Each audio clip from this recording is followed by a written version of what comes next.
معكم مستر إيهاب رمضان. إن شاء الله هنشرح ده تاني فيديو من فيديوهات سلسلة شرح آلة الحاسبة الجديدة اللي هي ال FX ال 570 أو ال 991 CW. هنشرح النهاردة أساسيات استخدام الآلة. تمام. طيب، أول حاجة هنا عندي هنشرح الزراير ده. أول حاجة مثلا أنا دلوقتي الزرار ده السيتنج ده عبارة عن إعدادات الآلة. تمام.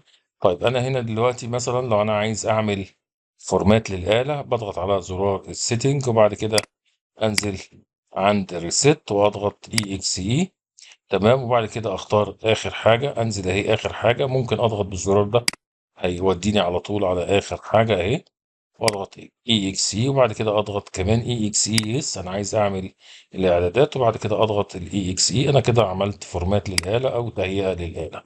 تمام. طيب العمليات الحسابية مثلا انا عايز اضرب 7 في 9 يساوي.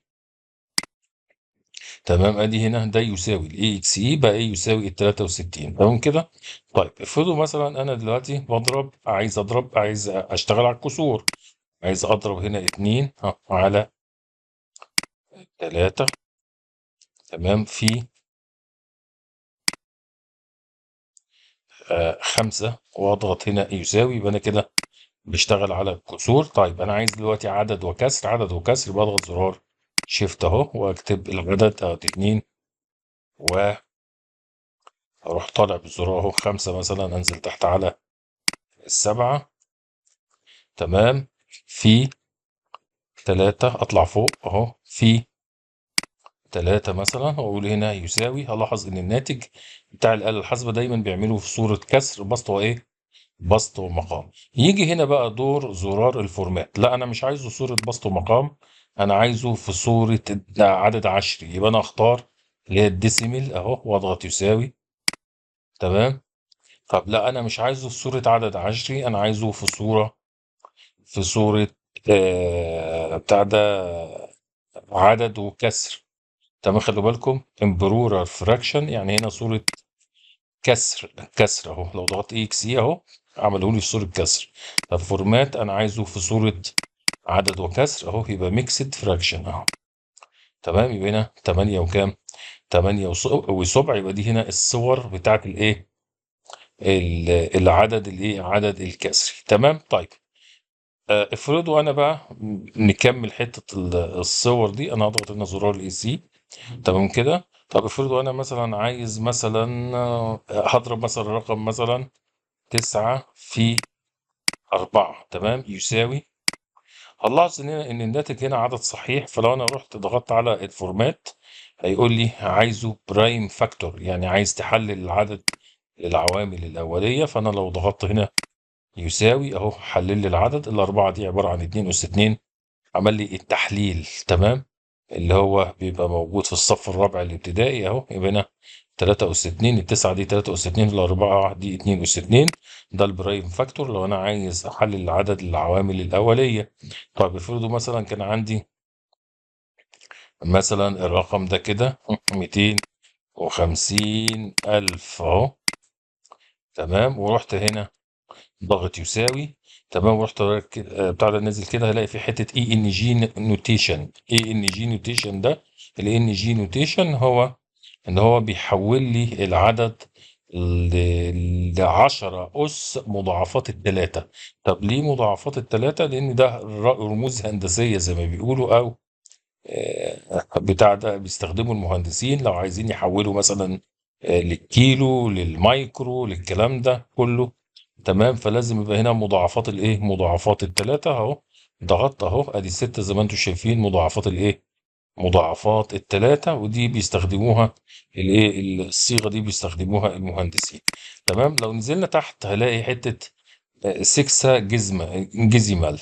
6 جزيمال ده اللي هو النظام النظام الستيني.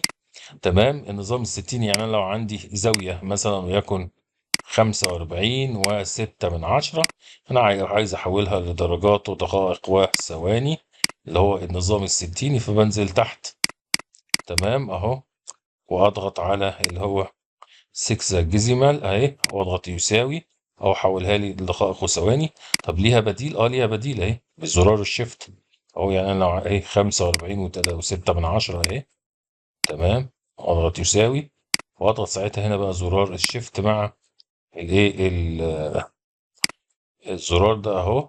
آه، واضغط يساوي اهو، هعملها لي لدرجات ودقائق وثواني. تمام.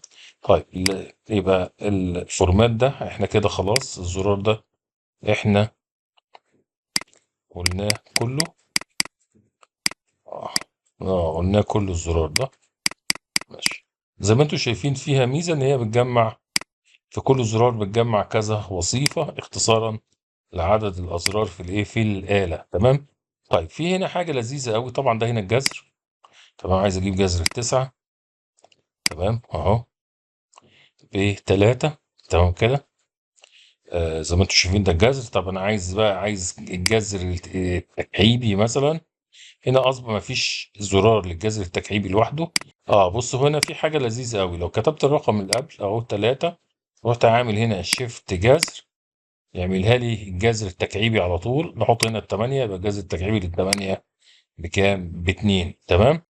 شيفت جذر اهو، الجذر الخامس لل32 بكام؟ ب2. طيب هنا الأس، لو أنا مثلا عايز أعمل 5 أس 3 أهي. تمام. طبعا دي هنا ب125. طيب عكسها أس -1 ده المعكوس الإيه؟ المعكوس الضربي. تمام. أدي 5 أهي، شيفت أس أهي، يبقى هنا 5 أس-1 المعكوس الضربي. يعني كام؟ يعني خمس أهي، 1/5. تمام. طبعا هنا ده زرار التربيع، لو أنا عايز 5 أس 2 على طول أهو يساوي. تمام. عكسه اللوغاريتم اللي هو ال10. طب ده هنا طبعا بياخدوه في الصف الثاني الثانوي. يعني مثلا انا عايز لوغاريتم ال100، يبقى شيفت لوج 100. وطبعا عارف ان لوغاريتم ال100 بكام؟ ب2.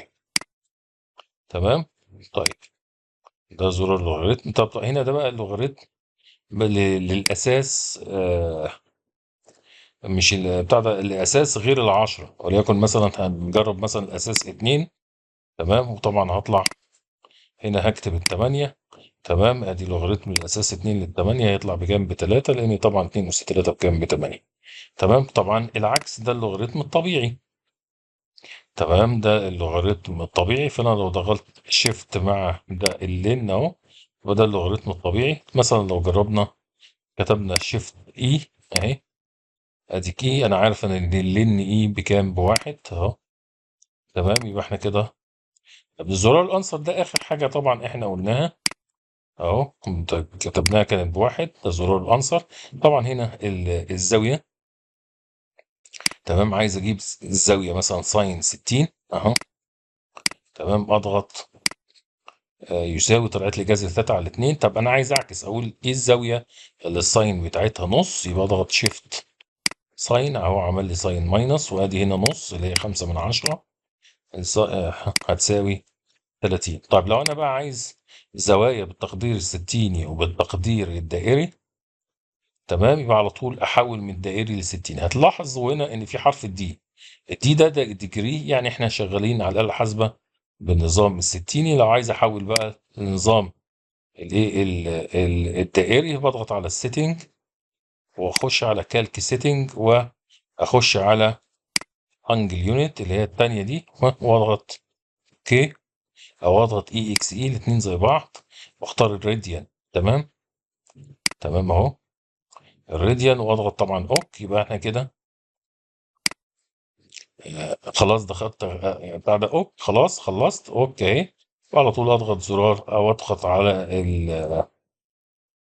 بتاع ده، اضغط على زرار الهوم، واضغط يساوي اهو. يبقى انا كده زي ما انتم شايفين الدي اتحولت للار. واحنا كده دلوقتي على نظام الراديان. انا عايز اجيب مثلا ساين باي على 4 اهو. ادي الكسر اهو، ادي باي. طب اكتب باي ازاي؟ اهي باي فوق ال7، يبقى شيفت 7 اهي باي اهي على الأربعة. تمام، اضغط يساوي جذر 2 على الاتنين. تمام كده. عايز ارجع تاني لنظام الديجري، يبقى برضو نفس الكلام، سيتنج، واختار كالك سيتنج اهي، اخش على الانجل يونت واختار طبعا اوك طبعا، واختار الديجري اللي هي الاولى اهي. تمام، وارجع هنا على زرار الهوم على طول، هيطلعني على الهوم، واضغط اي اكس اي. طب انا كده رجعت الآلة الحاسبة تاني على نظام الديجري. تمام. طيب هنا بقى هنلاحظ ان هنا في قوس، عايز اعمل عملية اهي، 5 في زائد 2 في القوس. تمام، دي هنا الأقواس. طبعا هنا القوس هنا يساوي تمام 7 و5 في 2. طيب أنا هنا ممكن أرجع كده أهو وأقول في 3. يبقى 7 في 3 بكام؟ ب 21 أهو. ده هنا الأقواس، قوس اليمين وقوس الشمال. في يساوي هنا فوق القوس، اللي يساوي دي بتاعت حل المعادلات. بتاع عندي معادلة عايز أحلها، ودي إن شاء الله هعمل لها فيديو خاص بيها بحل المعادلات هنعملها. الفاصلة دي طبعا بستخدمها في حاجات كتيرة جدا. تمام، زي مثلا لما اجي احول من بتاع ده، احول من نظام احداثي لنظام قطبي. تمام كده، اللي هي الريكت والبولار. تمام، دي بنستخدم فيها الفاصلة دي. تمام. طب هنا في حاجة، مثلا انا لو جيت قلت 4 في مثلا جذر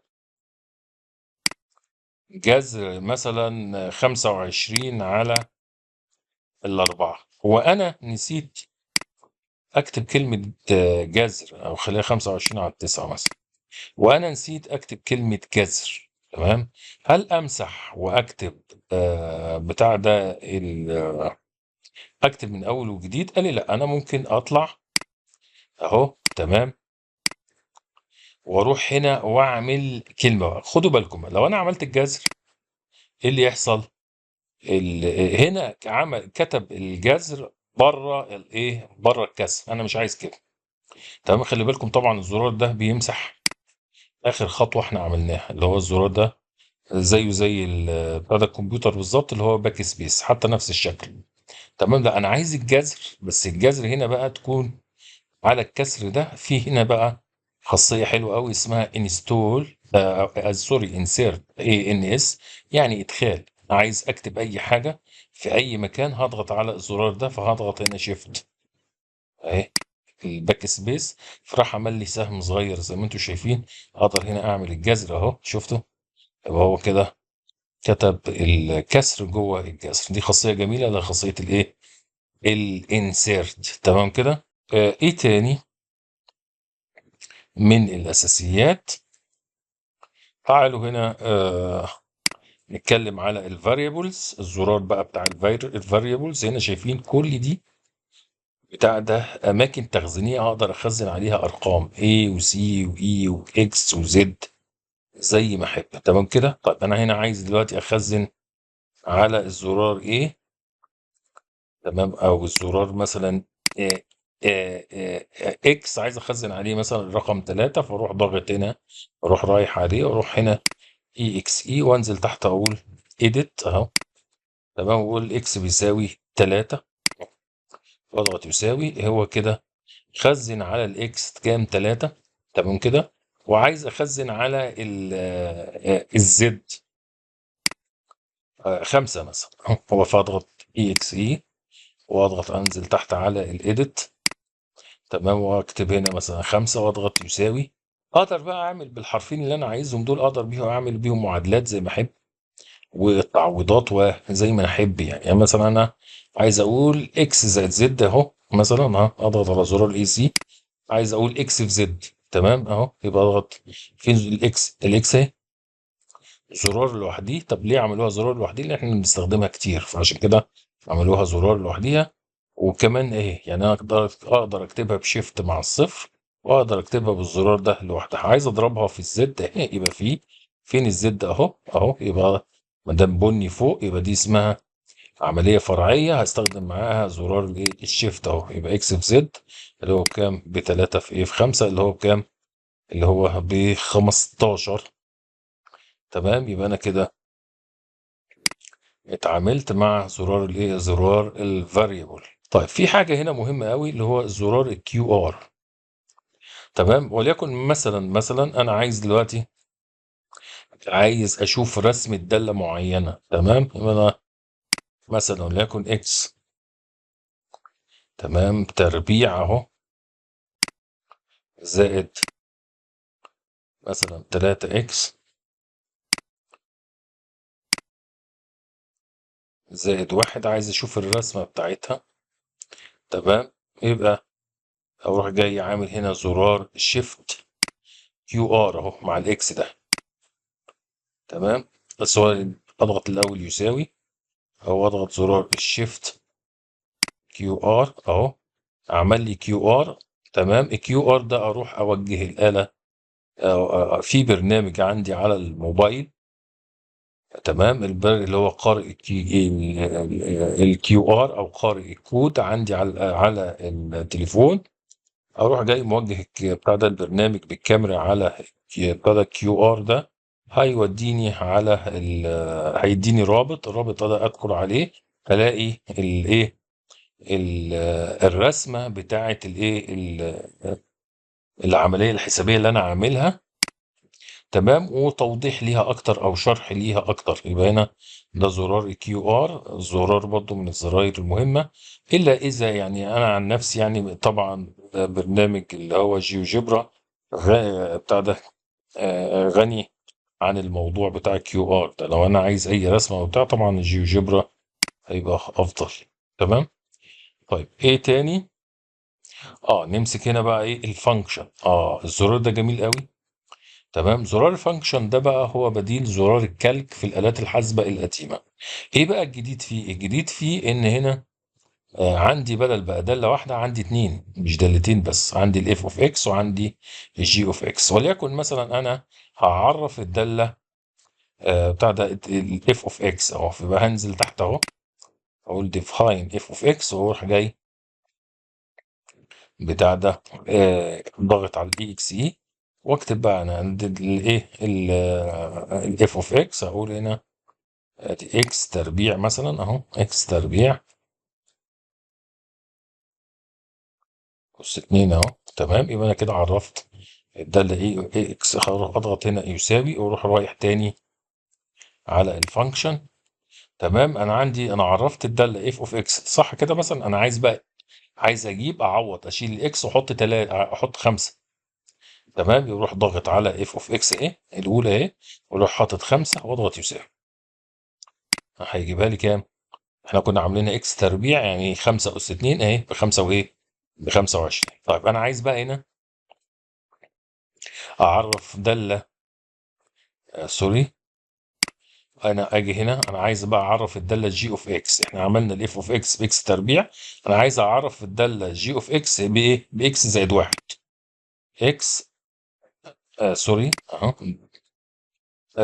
خش على الفانكشن، خش على ديفاين جي، يعني عرف الداله جي. اقدر تساوي، انا هعملها اكس زائد ايه، زائد واحد. تمام كده. هضغط يساوي، اخش بقى على زرار الفانكشن، واروح على عند الجي. انا عايز جي، عايز جي كام؟ عايز جي 3. طب احنا عارفين ان احنا عن اكس زائد واحد، يعني لو شلنا اكس حطينا 3، يبقى 3 زائد واحد بكام؟ بأربعة اهو. جي اوف اكس بأربعة. طب لازمتها ايه بقى الدالتين دول؟ الجي والاكس دي لازمتها في تانية ثانوي، اللي هو درس تركيب الدوال. اقدر انا هنا بقى اهو اجيب اف سيركل جي. تمام اهو، اف اهو، انا عايز اجيب اف سيركل جي او بتاع ده سيركل اللي هي تحصيل او تركيب جي اهو، واخش على الاف تاني واروح داخل على الجي اهو. تمام، واضغط يساوي. انا عايز بقى هنا اف جي، واكتب مثلا انا عايز تحصيل اف تحصيل جي او تركيب جي للاثنين. تمام، واقفل القوس بتاعي اهي، اقفل مرتين اهو يساوي. تمام، هيجيب لي الايه، هو التسعه. تمام. آه تمام، هنا عوض في الجي الاول. الجي اللي هي كانت اكس زائد واحد، 2 زائد واحد بكام؟ بتلاتة. خد التلاتة دي عوضها في الاف اللي هي كانت اكس تربيع، يبقى 3 تربيع اللي هي بكام؟ اللي هي بكام؟ ب9. نكتفي بالمعلومات دي في الفيديو ده، على وعد ان شاء الله ان انا اعمل فيديو جديد باذن الله نكمل فيه شرح الآلة الحاسبة الجديدة. اتمنى ان انا اكون افدتكم، والسلام عليكم ورحمة الله وبركاته.